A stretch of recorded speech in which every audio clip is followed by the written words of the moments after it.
Guys, mag-harvest tayo ng ng raspberry. Ito guys. Ang dami ng hinog.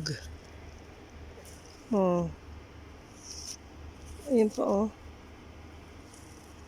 Pinipili ko lang yung black na siya. Ito guys, ang dami sa loob. Ito po guys, ang dami talagang bunga. Ang daming hinog. Ito, black na black. Kasi pag black na kasi siya, that means hinog na. Meron kasing yung may red pa siya konti. Yan. Ang dami sa loob. You know, ang dami guys. Oh, look at that. Diba? Ang dami.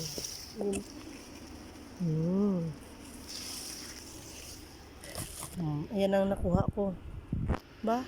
Mapupuno na yung yung box na nilalagyan.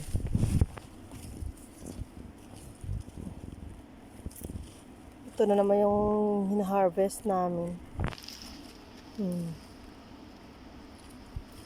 Yan. Raspberry. Pada bro? Ay.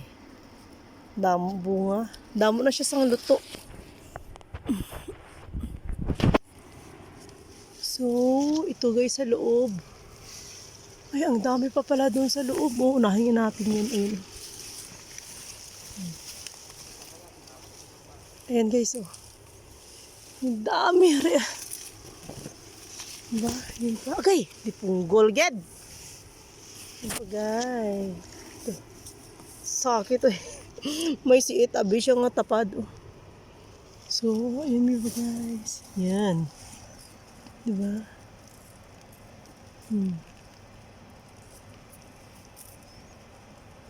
Maliliit dito na side oh. Doon sa baba ang lalaki siya. Yan guys. No. Yung pa sa taas guys. Oh, meron pa sa taas. Saan naabot ang raspberry mo? Ayun oh.